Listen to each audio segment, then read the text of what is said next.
Hello बच्चों, स्वागत है आप सभी का। तो आज फिर से हम लोग आगे की क्लास करेंगे कक्षा 10वीं अध्याय 11 प्रश्नवाली 5, जिसमें हम लोग आज पढ़ने वाले हैं पाइथागोरस प्रमेय और उस पर आधारित प्रश्न करेंगे। ठीक है, तो चलिए देखते हैं। तो पाइथागोरस प्रमेय स्टार्ट करने से पहले मैं थोड़ा सा कुछ बेसिक चीज़ है वो आपको बताना चाहूँगा, जो कि पाइथागोरस प्रमेय को समझने के लिए ज़रूरी है। अब देखिए, ये त्रिभुज दिख रहा है, ठीक है। तो इस त्रिभुज का एक समरूप त्रिभुज है। मान लो कि, चलिए मैं पहले वो समरूप त्रिभुज यहाँ बना देता हूँ, इसके बाद बात करता हूँ। ये हुआ, इसको मैं सेम इसी का कॉपी करता हूँ और पेस्ट करता हूँ यहाँ पे, ठीक है। इसको ऐसे घुमा दिया,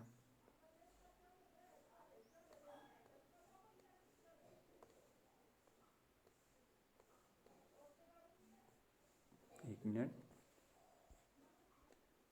तो ये हमारा सेम इसी का मैं डुप्लीकेट त्रिभुज, ठीक है, जो दोनों त्रिभुज का है सर्वांग समय। लेकिन बस इसको क्या कर दूँ मैं, इसको इस आधार पे रखा हूँ, तो इसको लंबा वाला जो आधार है उस पर रखा हूँ, ठीक है।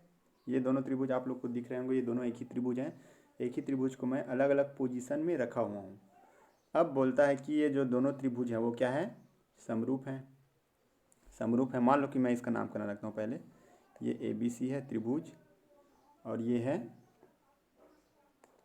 पी क्यू आर, ये है। और बोला गया है कि त्रिभुज ए बी सी समरूप है त्रिभुज पी क्यू आर के, ये बोला गया है। अब मैं आप लोग को एक प्रश्न पूछना चाहूँगा। क्या प्रश्न? कि इनके जो संगत भुजाओं का अनुपात क्या होगा, और संगत कोण कौन कौन से बराबर होंगे। मतलब कि संगत भुजा और संगत कोण आपको पहचानना है दोनों त्रिभुज में, ठीक है। तो कैसे पहचानेंगे? तो भाई इसमें देखिए, इसका पोजीशन तो अलग है, ये अलग है ना पोजीशन। इसका पोजीशन ऊपर खड़ा हुआ है, इसका पोजीशन क्या है, ऐसे लेटा हुआ है। मतलब ये जो न्यूक्लियर सिरा है ये इधर है, इसमें इसमें ऊपर की ओर है। इसमें संगत कोण और संगत भुजाएं क्या हैं, उसको हम लोग को पहचानना है। तो देखिए, कर्ण इसमें भी है, ठीक है, और इसमें भी है कर्ण। तो इसमें जो लंबी भुजा है उसको पहले आपको देखना है, ठीक है। लंबी भुजा क्या है, यहाँ कर्ण है, ये वाला कर्ण और ये वाला कर्ण। तो ये दोनों क्या हो जाएंगे, संगत भुजा हो जाएंगे। और अगर आप लोग को लंबी भुजा कौन सी है वो समझ नहीं आ रहा है, तो सबसे पहले आप लोग देखेंगे समकोण। समकोण ये है, इसका समकोण ये है। मतलब कि कोण बी जो है वो कोण क्यू के बराबर है। या इसको और अच्छे से लिखूँ तो ए बी सी जो है वो पी क्यू आर के बराबर है। तो कोण बी और कोण क्यू ही लिखते हैं। अब देखिए, कोण बी को छोड़ करके क्या है, अब भुजाओं में जाते हैं। कोण बी को घेरने वाली जो भुजाएं हैं उसको देखते हैं। कोण बी को घेरने वाली भुजाएं क्या क्या है, बी सी और ए बी। वैसे ही यहाँ क्यू को घेरने वाली भुजाएं क्या है, पी क्यू और क्यू आर। अब बताइए आपको, इसमें छोटी भुजा कौन सी है, बी सी है, और इसमें भी छोटी भुजा क्या है, क्यू आर है, ठीक है। तो यहाँ हमारा जो संगत भुजाएं क्या हो जाएंगी, B C upon Q R हो जाएगा। अब जो बच गया ए बी और इसमें बच गया पी क्यू, वो संगत भुजा हो जाएंगी, ए बी बटे पी क्यू। और फिर जो बच गया बड़ी भुजा ए सी बटे पी आर, ये का हो जाएंगी संगत भुजाएं हो जाएंगी। तो इस तरीके से आप लोग को क्या करना है, इसको पहचानना है। छोटी भुजा छोटी भुजा के संगत होगी, बड़ी भुजा के संगत होगी। कौन सा 90 अंश है उसको देखना है आपको। उसके बाद छोटी छोटी है वो, क्योंकि ऐसा भी हो सकता है, मान लो कि कोई त्रिभुज बन गया, ऐसा त्रिभुज बन गया, ठीक है। मान लो कि ये 90 अंश है, मान लो कि ये वाला 90 अंश है, ठीक है। अब यहाँ से मैं इसमें लम्ब डाल दिया, तो देखिए यहाँ पे अगर ये दोनों त्रिभुज को समरूप सिद्ध करना है या बड़ी वाली त्रिभुज के साथ समरूप सिद्ध करना है, तो देखिए यहाँ पे इसका 90 अंश है, यहाँ इसका 90 अंश है। तो हमको ये वाला जो चीज़ है वो जानना जरूरी है, तभी हम इसको सिद्ध कर पाएंगे समरूप। क्योंकि यही जो त्रिभुज है इसी का यूज़ करके हम लोग पाइथागोरस प्रमेय सिद्ध करने वाले हैं, ठीक है। तो ये चीज़ें आप लोग को जानना बहुत जरूरी, इसलिए मैं इसको पहले बता रहा हूँ कि कैसे संगत भुजा और संगत कोण को पहचानना है जब उनकी जो पोजीशन वो अलग अलग हो। इसमें भी इसका देखिए, बड़ी त्रिभुज का पोजीशन क्या है, ऐसा है, ए बी सी है। इधर से है ऐसे, यहाँ से 90 अंश का बना रहा है, जबकि छोटी अंदर में जो बना है उसका जो 90 अंश यहाँ पे है। तो ये दोनों को अगर संगत भुज और संगत कोण को देखना है तो ये चीज़ जानना हमको जरूरी है, ठीक है।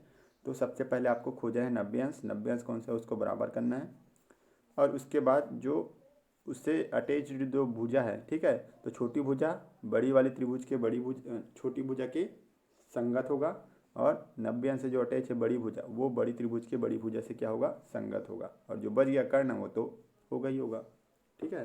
तो इस तरीके से आपको क्या करना है, पहचानना है। चलिए अब चलते हैं पाइथागोरस प्रमेय में। तो ये है हमारा पाइथागोरस प्रमेय। पाइथागोरस प्रमेय, इसको पाइथागोरस प्रमेय भी कहा जाता है। पाइथागोरस प्रमेय लिखिए और सिद्ध कीजिए, ये पूछा जाता है। तो यहाँ उत्पत्ति लिख दिया डायरेक्ट, तो ये उत्पत्ति नहीं है,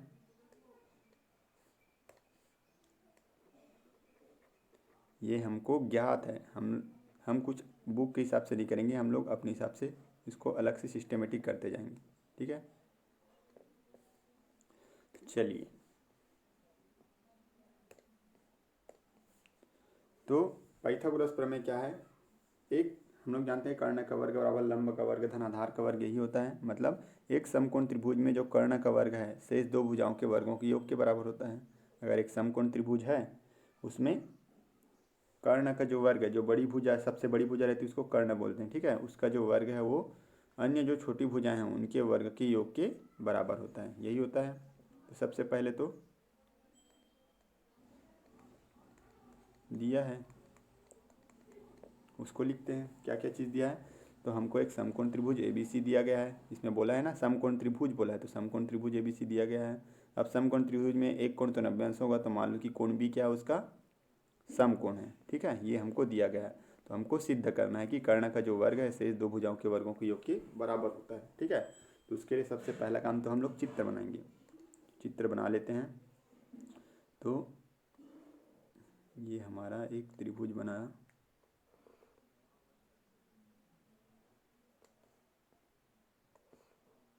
ये बन गया हमारा त्रिभुज, जिसमें से ये क्या है A, ये हमारा जो B, यहाँ पे समकोण बना है ना, ध्यान रखना हमेशा यहाँ पे बनाते हैं लेकिन इस पर यहाँ पे बना है, मतलब उल्टा रखा हुआ है। कर्ण इसका आधार बन गया त्रिभुज का, और ये हमारा क्या है C है। तो ये चीज़ हमको दिया हुआ है, ज्ञात है। हमको सिद्ध क्या करना है, सिद्ध करना है। क्या सिद्ध करना है, यहाँ लिख देता हूँ। कर्ण क्या है हमारा AC है, 90 अंश के सामने की जो भुजा है वो AC कहलाता है। तो AC का वर्ग बराबर AB का वर्ग धन BC का वर्ग, यही हमको क्या करना है, सिद्ध करना है। सिद्ध करने के लिए कुछ रचनाएं भी करनी पड़ती है, आप लोग जानते हैं। तो क्या क्या रचनाएं करनी पड़ेगी हमको, चलिए करते हैं रचनाएं। तो रचना में एक चीज़ करना है बस हमको, इसका जो 90 अंश जो बना रहा है कोण B, ठीक है, वहाँ से इसके जो कर्ण है उस पर एक लंब डालेंगे। चलिए लंब डाल दीजिए, कोण B से AC पर एक लंब डाले, या समकोण बनाते हुए एक रेखा खींचे, लंब डाले ही बोलते हैं उसको, लंब खींचें और उसको क्या नाम दिए, D नाम दिए, जो कि AC के साथ 90 अंश का कोण बनाता है। तो उसी को हमको लिखना है, ठीक है। तो त्रिभुज के शीर्ष B से AC भुजा पर BD लंब खींचिए।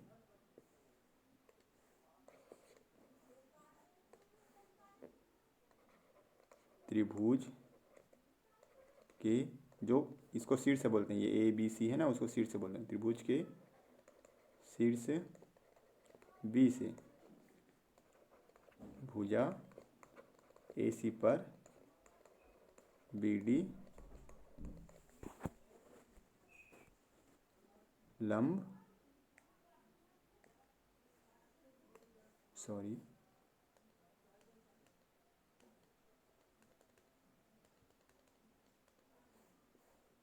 खींचे। लंब खींचे मतलब कि जो BD है वो लंब है किसके, AC पर। अब हम क्या करेंगे, इसकी उत्पत्ति करेंगे, उपपत्ति बोलते हैं ना, उत्पत्ति नहीं, उपपत्ति।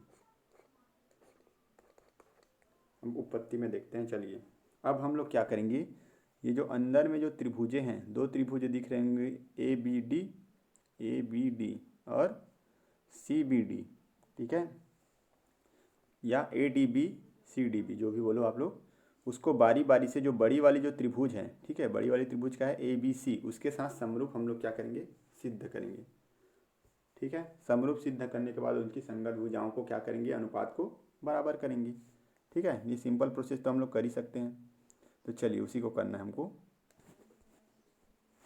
चलिए तो ले लेते हैं त्रिभुज ABC व त्रिभुज ADB में।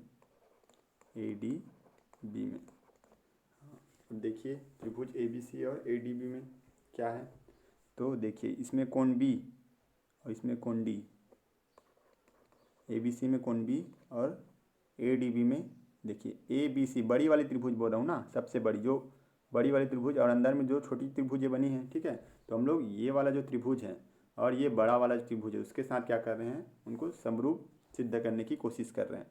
तो समरूप सिद्ध करने के लिए कम से कम दो कोण बराबर होने चाहिए। ठीक है, तो उसी को हम लोग कर रहे हैं। तो ये कोण 90 अंश है B, और इसमें कोण D क्या है, 90 अंश है। तो कोण B और कोण D, यहाँ कोण D ये क्या है, समकोण है। तो ये हो गया। एक चीज़ और देखिए, यहाँ कोण A, ठीक है, ये कोण A, ABC में भी कोण A है और ADB में भी कोण A है, मतलब कोण A बराबर कोण A, ये दोनों क्या है, उभयनिष्ठ है, उभयनिष्ठ कोण है। ठीक है, तो हम लोग पढ़े हुए हैं कि अगर कोई भी दो कोण आपस में बराबर है, कोई भी दो त्रिभुज के, तो कोण कोण समरूपता से दोनों त्रिभुज क्या हो जाते हैं, समरूप हो जाते हैं। ठीक है, तो यहाँ मैं लिखूंगा कोण कोण समरूपता प्रमेय से त्रिभुज ABC समरूप है त्रिभुज ADB, और यदि समरूप है तो उनकी संगत भुजाएं क्या हो जाएंगी, समानुपात में हो जाएंगी। अब देखते हैं संगत भुजाएं पहचानते हैं। तो यहीं पे आपका संगत भुजाओं का रोल आ गया। ठीक है, संगत भुजाओं का रोल यहीं पे आ गया, जो मैंने अभी थोड़ा देर पहले समझाया था। ठीक है, तो चलिए देखते हैं। तो देखिए इसमें ये जो त्रिभुज ABC है, यहाँ 90 अंश बना रहा है। अब ये 90 अंश बना रहा है, तो देखिए AB क्या है, छोटा भुजा है, और BC क्या है, बड़ा भुजा है, 90 अंश से अटैच है। इसमें भी देखते हैं, यहाँ कोण D पे पास क्या बना रहा है, 90 अंश बना रहा है। अब इसमें छोटा भुजा क्या है, AD है, और बड़ा भुजा क्या है, BD है।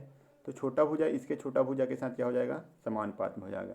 अब चूंकि हम लोग ABC को पहले लिखे हैं, इसलिए ABC के त्रिभुज के जो भुजाएं हैं वो ऊपर में रहेगी। ठीक है, तो इसका जो छोटा भुजा क्या है, AB है, और इसका छोटा भुजा क्या है, 90 अंश बनाते हुए AD है। तो AB बटे AD हो जाएगा, AB बटे AD बराबर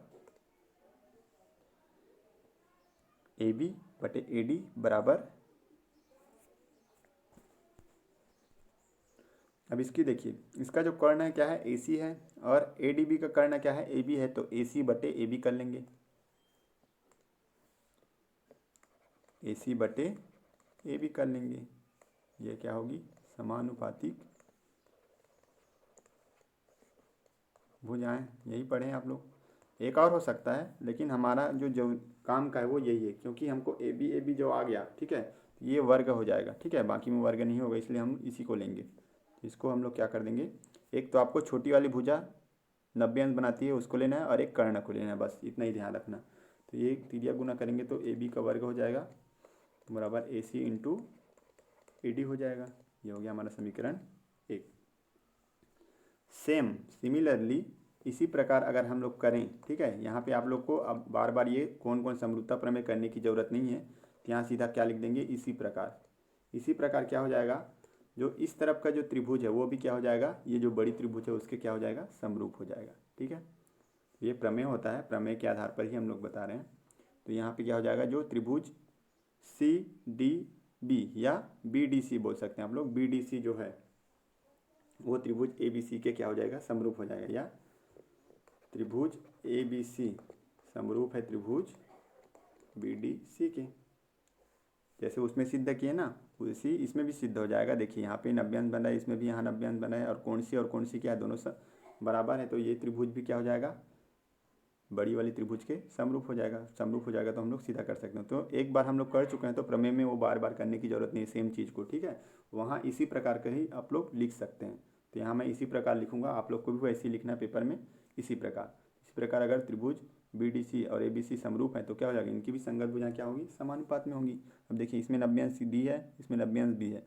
अब इसका छोटा भुजा क्या है, AB है, इसमें भी इसका छोटा भुजा क्या है हमारा, BD है कि नहीं। देखिए BD है ना, तो यहाँ BD लेना है, ठीक है। तो चलिए लिखते जाते हैं। अब मैं इसमें आपको तीनों भुजाओं को समानुपात करके दिखाता हूँ, ठीक है। तो क्या हो जाएगा यहाँ पे, AB बटे BD हो जाएगा बराबर। अब जो बच गया वो क्या है, DC, और इसका क्या हो जाएगा BC, तो BC बटे DC हो जाएगा,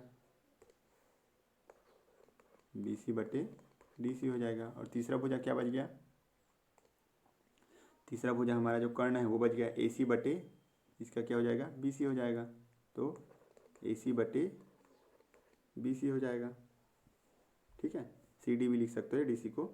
अब देखिए यहाँ पे किसका किसका वर्ग हो रहा है, BC और BC का वर्ग हो रहा है, तो इसी को हम लोग लेंगे, इसको नहीं लेंगे, ठीक है। जिन मैं पहले ही बताया था, जो कर्ण है और जो छोटी इसमें बड़ी भुजा है उसको लेना पड़ेगा, ठीक है। जो त्रिभुज इसका शामिल है, मतलब कि इस त्रिभुज और बड़ी त्रिभुज में जो जो भुजाएं शामिल है, ठीक है, उनको लेंगे हम लोग। तो एक कर्ण शामिल है, ठीक है, और ये वाला इसी में शामिल है। ये वाला क्या है, अलग हो जाता है, इसमें भी शामिल हो गया छोटा वाला में, तो इसको नहीं लेंगे BD वाले को, ठीक है। तो DC और BC वाले को ही लेना है, कर्ण को तो लेना ही लेना है, और एक जो है जो उसी का है और बड़ी वाले में भी शामिल है उसको लेना है, ठीक है। तो यहाँ से BC ये वाले दोनों को हम लोग लेते हैं, क्या हो जाएगा, चलिए नेक्स्ट पेज में चलते हैं। फिर ये गुना कर देंगे तो क्या हो जाएगा यहाँ पे, BC का वर्ग बराबर DC इंटू AC, तो BC का वर्ग बराबर AC इंटू DC, ऐसा भी लिख सकता हूँ मैं। ये हो गया हमारा समीकरण 2।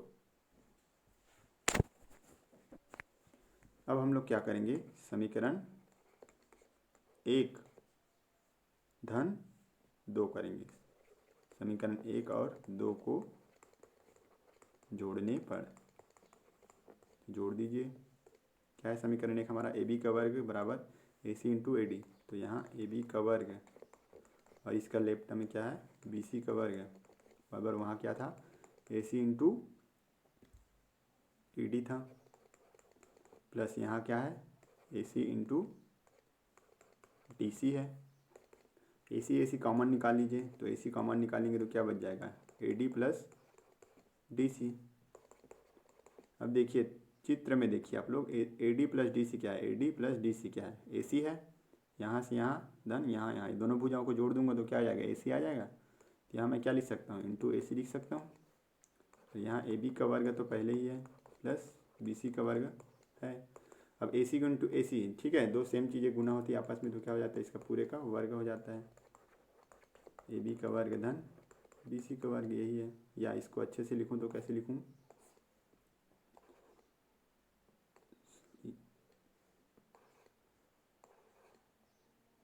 AC का वर्ग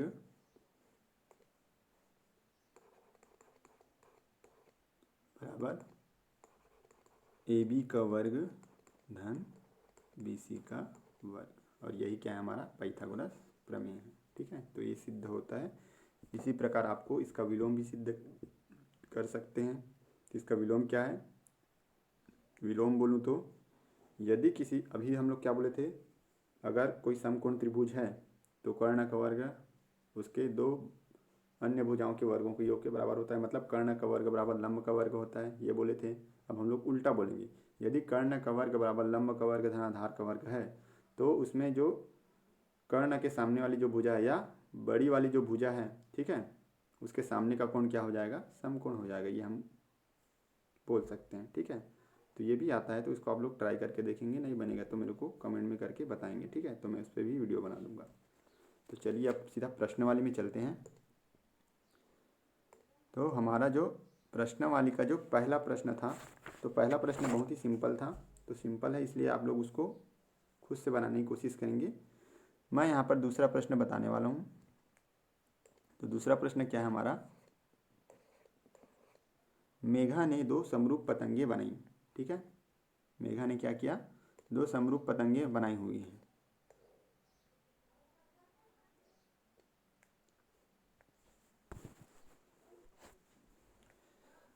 तो बड़ी पतंग का जो विकर्ण है छोटी पतंग के विकर्ण का 1.5 गुना है बोलते हैं। ठीक है, जो बड़ी पतंग है, ये बड़ी पतंग है, छोटी पतंग है। ठीक है, इसका जो विकर्ण है इसके विकर्ण का 1.5 गुना है, मतलब छोटे वाले विकर्ण को 1.5 से गुना करेंगे तो बड़े वाले विकर्ण का हमको लंबाई पता चल जाएगी, ये बोला है।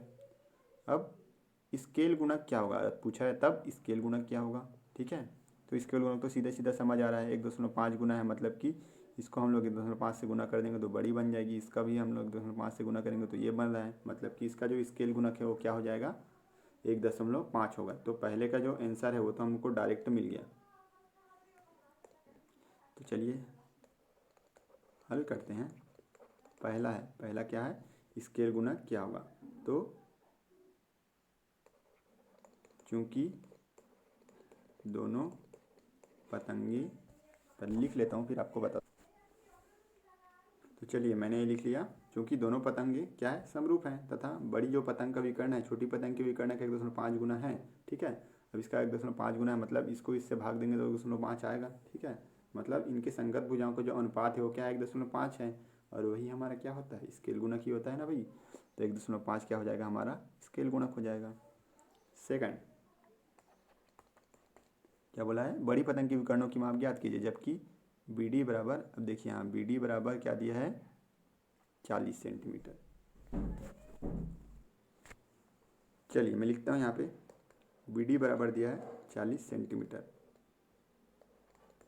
ये छोटी पतंग का जो क्या है, लंबाई है, बी डी जो है 40 दिया है। तो बड़ी पतंग के विकर्ण की माप ज्ञात करना है, तो बड़ी पतंग के विकर्ण का माप क्या हो जाएगा, अतः बी डी के संगत विकर्ण की लंबाई क्या हो जाएगा,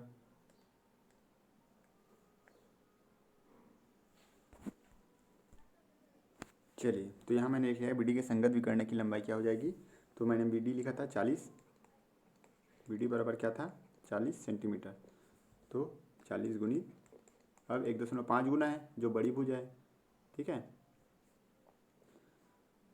तो 1.5 से गुना कर दूंगा तो आ जाएगा, तो 4, पहले तो 10 से गुना होगा तो क्या हो जाएगा, 15, 15 चौक 60, तो 60 सेंटीमीटर आ जाएगा इसका। तो बड़ी भुजा के संगत विकर्ण की लंबाई कितनी हो जाएगी, 60 सेंटीमीटर हो जाएगी। दूसरा, मतलब दूसरा नहीं इसी का है, ए सी बराबर कितना है, 68 सेंटीमीटर है। तो ए सी के संगत वही है विकर्ण की लंबाई क्या हो जाएगा, तो ए सी कितना है, 68 गुणित इसका 1.5 गुना है, तो 1.5 से गुना कर देंगे तो आ जाएगा 68। तो 15 8 120 का शून्य, यहाँ सिलाई 12, 15 6 90, 10 100 और 102। तो एक अंक के बाद दशमलव होते हैं, एक अंक के बाद दशमलव, मतलब 102 सेंटीमीटर, ये आ जाएगा। तो ऐसा बनेगा ये प्रश्न। ठीक है, चलिए अगला प्रश्न देखते हैं। चलिए प्रश्न क्रमांक 3 देखते हैं। तो क्या बोला है, एक समकोण त्रिभुज पी क्यू आर में कोण पी क्या है, जो क्या हमारा समकोण है। ठीक है, ये जो कोण पी है, मैंने यहाँ त्रिभुज भी बना लिया। ठीक है, आपके बुक में ये नहीं दिया है। तो कोण पी क्या है हमारा, ये समकोण है, ये वाला कोण समकोण है। ठीक है, तथा क्यू आर पर बिंदु एम, जो क्यू आर है इस पर बिंदु एम ऐसा है कि जो पी एम जो लंब है क्यू आर पर, मतलब कि पी से एम, पी एम जो है वो क्यू आर पर लंब है, मतलब 90 अंश का कोण बना रहा है। तो हमको ये बताना है, दिखाना, सिद्ध करके दिखाना है कि पी एम का वर्ग बराबर Q M into M R, ये हमको सिद्ध करके दिखाना है। ठीक है, तो चलिए देखते हैं कैसे हल करते हैं। तो यहाँ मैं सबसे पहले लिख लेता हूँ हल। अब यहाँ हम लोग को जैसा पाइथागोरस प्रमेय हमने सिद्ध किया था वैसा यहाँ पर भी सिद्ध करना है। ठीक है, पहले ये त्रिभुज को बड़े त्रिभुज के समरूप सिद्ध करेंगे, फिर ये त्रिभुज को बड़े त्रिभुज के समरूप सिद्ध करेंगे। फिर एक प्रमेय होता है या एक नियम कह सकते हैं कि जैसा आप लोग कहते हैं ना, कोई भी पहला भुजा तीसरे भुजा के बराबर है, दूसरा भुजा भी तीसरे भुजा के बराबर है, तो पहला और दूसरा भी एक दूसरे के बराबर हो जाएंगे, ऐसा बोलते हैं ना हम लोग।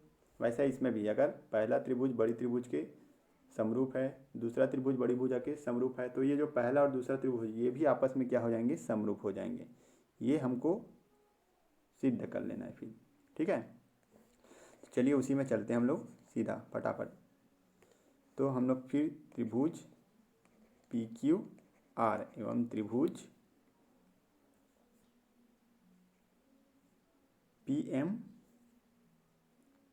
पी क्यू एम में, पी क्यू एम में, ठीक है, या त्रिभुज एम क्यू पी हो जाएगा, त्रिभुज एम क्यू पी हो जाएगा, एम क्यू पी लिखते हैं इसको।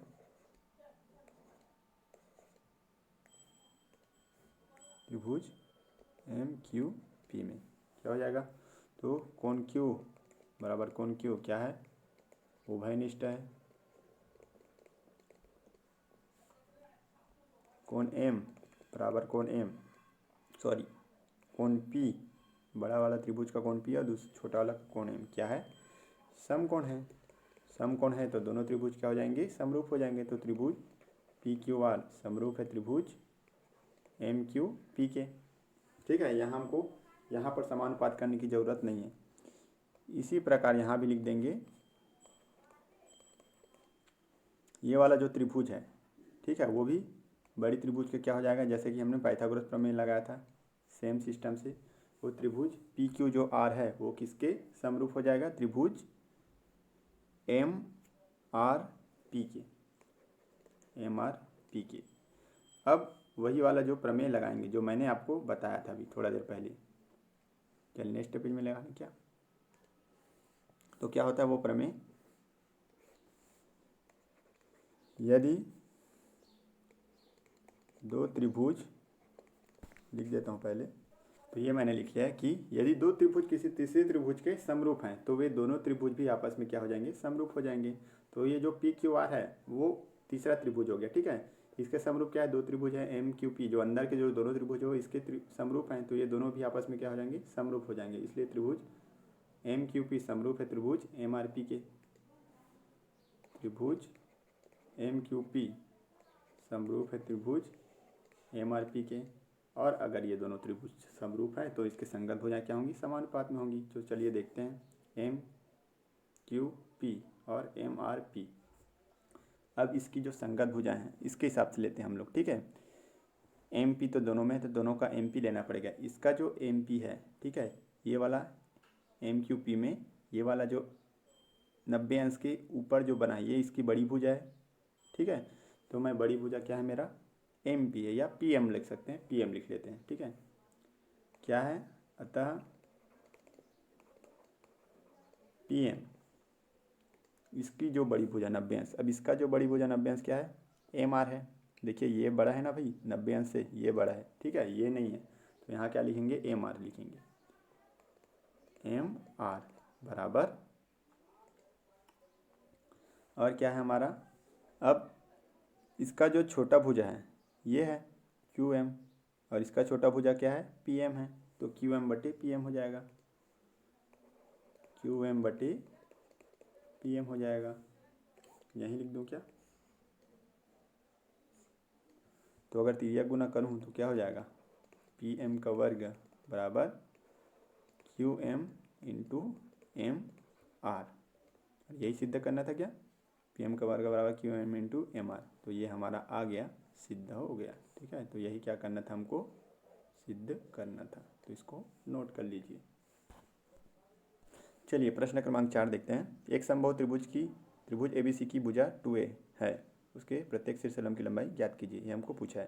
तो ये क्या है, एबीसी दिया है हमको, ए बी और सी, ठीक है, ये हमको क्या किया है, दे दिया है। अब इसकी जो प्रत्येक भुजा की लंबाई कितना दिया है, 2a, ये 2a हो गया, ये 2 है, क्योंकि समबाहु है तो सभी भुजा की लंबाई क्या हो जाएगी, समान हो जाएगी। तो उसके शीर्ष लंब किसको बोलते हैं, इसके जो शीर्ष है उससे डाला गया लंब, आधार पर जो लंब डालते हैं उसको शीर्ष लंब बोलते हैं, ठीक है। इसका जो शीर्ष ए है, ए से बी सी पर क्या लंब डालेंगे, जो लंब डालेंगे वो क्या कहलाएगा, इसका बी सी का शीर्ष लंब कहलाएगा। ठीक है, ए से बी सी का पर डाला गया शीर्ष लंब बोलेंगे। वैसे ही बी भी क्या एक शीर्ष है, तो इससे अगर यहाँ पर लंब डालेंगे तो क्या हो जाएगा, बी का ए सी पर डाला गया लंब, और शॉर्टकट में बोले तो शीर्ष लंब बोलते हैं इसी को। ठीक है, फिर है हमारा सी से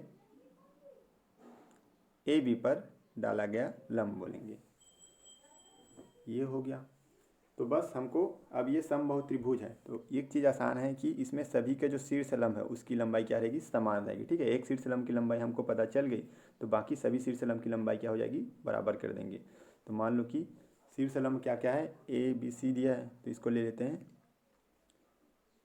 डी ई एफ ले लेते हैं। ठीक है, और एक चीज़ और है कि शीर्ष लंब से अगर कोई आधार पे समबाहु त्रिभुज में, सिर्फ समबाहु त्रिभुज में होगा ये, अगर समबाहु त्रिभुज में उसके शीर्ष से आधार पर लंब डालेंगे तो वो आधार को क्या करती है, समद्विभाजित करती है। समद्विभाजित करती है मतलब दो समान भागों में बांटती है। मतलब कि बी सी बराबर 2 है तो ये क्या हो जाएगा, ए हो जाएगा, और ये भी क्या हो जाएगा, ए हो जाएगा। चलिए, इतना चीज़ हमको जानकारी मिल गई है तो इसको बना भी लेते हैं। तो क्या है, ए बी सी की भुजा 2 है, तो माना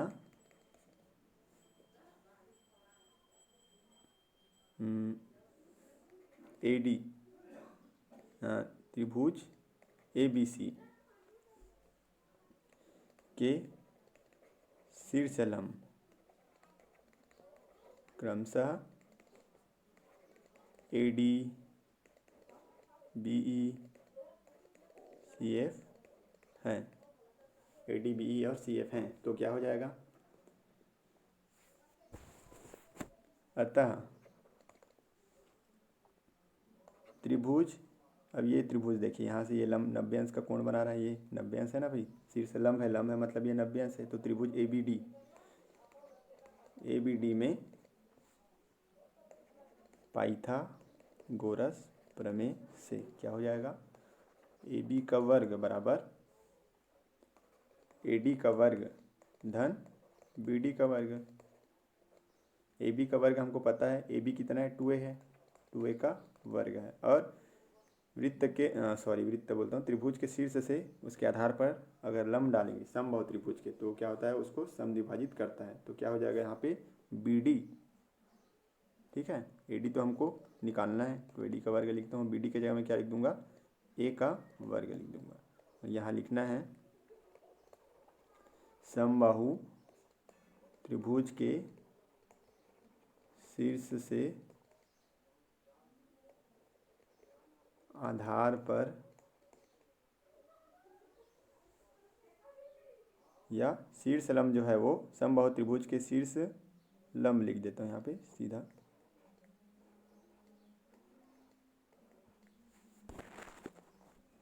तो समबाहु त्रिभुज के शीर्ष लंब आधार को क्या करेंगे, समद्विभाजित करेंगे। समद्विभाजित करेंगे मतलब दो समान भागों में बांटेंगे। ठीक है, तो यहाँ 2a का स्क्वायर बराबर 4a स्क्वायर हो जाएगा, अगर बाहर आएगा तो यहाँ ए डी का वर्ग प्लस ए स्क्वायर हो जाएगा। तो चलिए एक पेज और ले लेता हूँ मैं। तो यहाँ क्या हो जाएगा, ए डी का वर्ग एक तरफ रखते हैं। ठीक है, ये है, ये ए डी का वर्ग एक तरफ रखते हैं, ए स्क्वायर को इधर पक्षांतर कर दें तो 4 स्क्वायर माइनस ए स्क्वायर हो जाएगा। तो यहाँ 4 स्क्वायर माइनस ए स्क्वायर हो जाएगा। ठीक है, तो 4 में 1 घटाऊंगा तो 3 ए स्क्वायर आ जाएगा और ए डी का वर्ग हो जाएगा। अब देखिए, जब भी किसी का वर्ग होता है तो वर्ग को हटाने के लिए यहाँ वर्गमूल लग जाता है, तो 3a स्क्वायर हो जाएगा। अब वर्गमूल से 3 तो बाहर नहीं निकल सकते, इसको वर्गमूल के रूप में रहेगा, लेकिन स्क्वायर बाहर निकल जाता है तो √3a आ जाएगा ए डी। ठीक है, तो एक शीर्षलंब आ गया। और मैंने बताया था कि समबाहु त्रिभुज के सभी शीर्षलंब बराबर होंगे। ठीक है, समबाहु त्रिभुज के सभी शीर्षलंब और सभी भुजाएं क्या होते हैं, बराबर होते हैं, बराबर होंगे। अतः ए डी बराबर क्या क्या था हमारा, ए डी बी ई और सी एफ। ए डी बराबर बी ई बराबर सी एफ बराबर क्या आ जाएगा, √3 ए हो जाएगा। ये हमारा क्या आ गया आंसर। तो इसको भी नोट कर लीजिए। तो चलिए हमारा जो अगला प्रश्न जो है, ठीक है, अगला प्रश्न क्या है हमारा, प्रश्न क्रमांक 5वां। ठीक है, 5वां प्रश्न क्या बोल रहा है कि त्रिभुज एबीसी एक समद्विबाहु त्रिभुज है जिसमें कौन सी क्या है 90 अंश है। सिद्ध कीजिए कि ए बी का वर्ग बराबर 2AC का स्क्वायर। ठीक है, तो ये तो बहुत ही आसान है। देखिए समद्विबाहु त्रिभुज बोल रहा है, मतलब जो दो भुजाएं का है बराबर है। तो दो भुजाएं क्या बराबर, कर्ण तो बराबर हो नहीं सकती, तो AC क्या है BC के बराबर है। तो हल, तो यहाँ जो जो चीज़ दिया उसको लिखते हैं। दिया है त्रिभुज ABC एक क्या है समद्विबाहु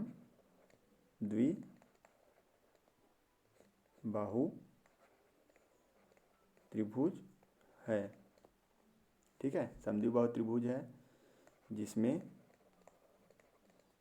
कौन सी बराबर 90 अंश है और कौन सी से जो जो भुजाएं निकली हैं वो क्या है एक दूसरे के बराबर है। तो मतलब AC बराबर किस क्या है BC है, ये हमको दिया हुआ है। ठीक है, अब ये क्या है एक समकोण त्रिभुज है। तो समकोण त्रिभुज में तो त्रिभुज ACB या ABC में पाइथागोरस प्रमेय से क्या हो जाएगा, AB का जो वर्ग है कर्ण का वर्ग बराबर क्या होता है लंब का वर्ग AC का वर्ग धन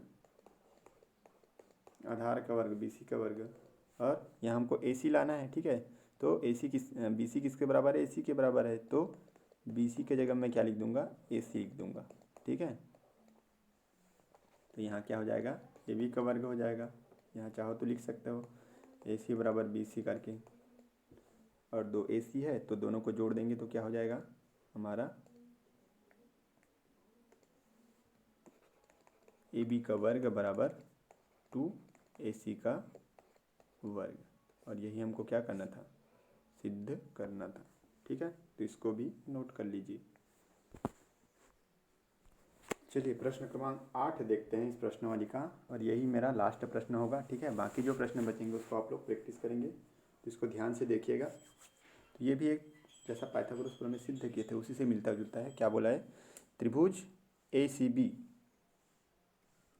में कोण ACB बराबर 90 अंश है। तो ACB एक त्रिभुज है, इसमें जो कोण C है वो क्या है 90 अंश है, तथा CD जो है वो AB पर लंब है। जो CD है वो AB पर क्या है लंब है। तो हमको सिद्ध करना है BC का वर्ग बटे AC का वर्ग। जो BC का वर्ग है और AC का वर्ग है बटा वो क्या है BD बटे AD के अनुपात के बराबर है। ये हमको सिद्ध करना है। ठीक है, चलिए तो इस प्रश्न को हम लोग देखते हैं। तो शुरू में एक प्रमेय था पाइथागोरस प्रमेय से पहले भी एक प्रमेय 8 है। ठीक है, वो प्रमेय को मैं आपको बताया तो नहीं था। ठीक है, तो उस प्रमेय को आप लोग अगर याद कर लेंगे तो बार बार ये हम सिद्ध करते हैं। ठीक है, इसको इसके समरूप, इसको इसके समरूप, ये सिद्ध करने की ज़रूरत नहीं है। ठीक है, तो उसी प्रमेय को आप लोग लिख देंगे सीधा। तो उस प्रमेय को मैं यहाँ पे लिख देता हूँ। तो ये क्या है, ये प्रमेय मैंने लिख लिया है। क्या लिखा है कि यदि किसी समकोण त्रिभुज के समकोण वाले शीर्ष से कर्ण पर लंब डाला जाए, ठीक है, तो इस लंब के दोनों ओर बने त्रिभुज संपूर्ण त्रिभुज के समरूप होते हैं तथा परस्पर समरूप होते हैं।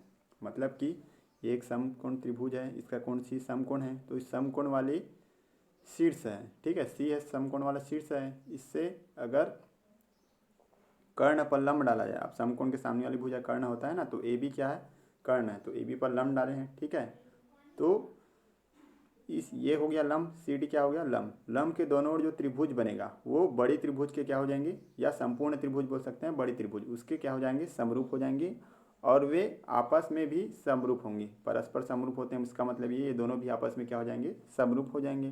तो इस प्रमेय को आप लोग याद कर लेंगे। ठीक है, और इसी को लिख देंगे, बार बार सिद्ध करने की जरूरत नहीं है।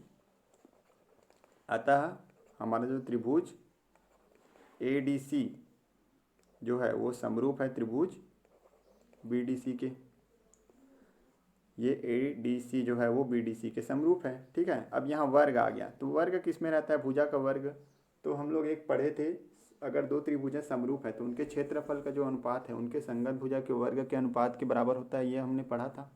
ठीक है, तो उसी का हम लोग यूज़ करेंगे।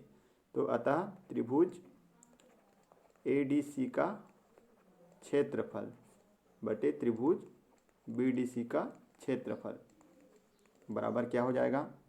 अब ADC का क्षेत्रफल, तो त्रिभुज ADC में यहाँ देखिए वर्ग ऊपर में क्या है हमारा, या नीचे में ले लेते हैं AC है, ठीक है, तो AC का वर्ग हो जाएगा। जो हमको सिद्ध करना है उसी को ले लेंगे, AC का वर्ग। अब AC के संगत क्या है, कर्ण है ये AC, ADC का कर्ण है ना, तो इसका कर्ण क्या है, BC है, तो यहाँ क्या ले लूँगा मैं, BC का वर्ग। अब भाई हमारा सिद्ध किया उसमें क्या है, AC का वर्ग नीचे है, BC का वर्ग ऊपर है, तो इसको पलट लेते हैं, ठीक है। तो चलिए नेक्स्ट पेज में करते हैं।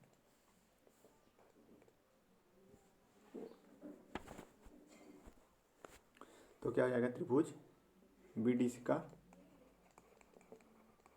क्षेत्रफल बटे त्रिभुज ADC का क्षेत्रफल बराबर क्या हो जाएगा, हमारा जो सिद्ध करना है उसमें क्या है, ऊपर में BC का वर्ग है, तो BC का वर्ग ऊपर आ जाएगा और AC का वर्ग नीचे आ जाएगा। तो यहाँ BC का वर्ग बटे AC का वर्ग हो जाएगा। अब त्रिभुज BDC का क्षेत्रफल देखते हैं। तो इसमें त्रिभुज BDC का क्षेत्रफल 1/2, आधार ये हो गया, ऊंचाई CD हो गया, आधार BD और ऊंचाई CD, उसको लिखेंगे। तो 1/2 गुणित BD इंटू CD, आधार गुणित ऊंचाई होता है यहाँ। अब ADC में क्या होगा, 1/2, ADC में आधार क्या है AD और ऊंचाई क्या है CD, तो AD इंटू CD, क्या क्या कट रहा है, 1/2 1/2 कट गया, CD और CD कट गया, तो क्या बचेगा, BC का वर्ग बटे AC का वर्ग, मतलब BD बटे AD बराबर क्या आ जाएगा हमारा, BC का वर्ग बटे AC का वर्ग, यही आएगा, ठीक है।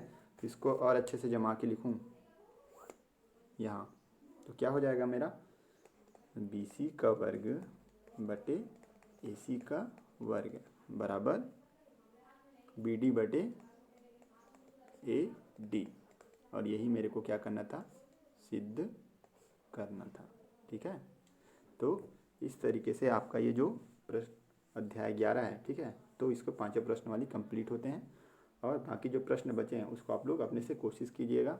मैंने अच्छे समझाने की कोशिश की है, अगर कुछ समझ नहीं आप लोग कमेंट करके बताइएगा, ठीक है। तो आज के वीडियो में इतना ही करते हैं, थैंक यू।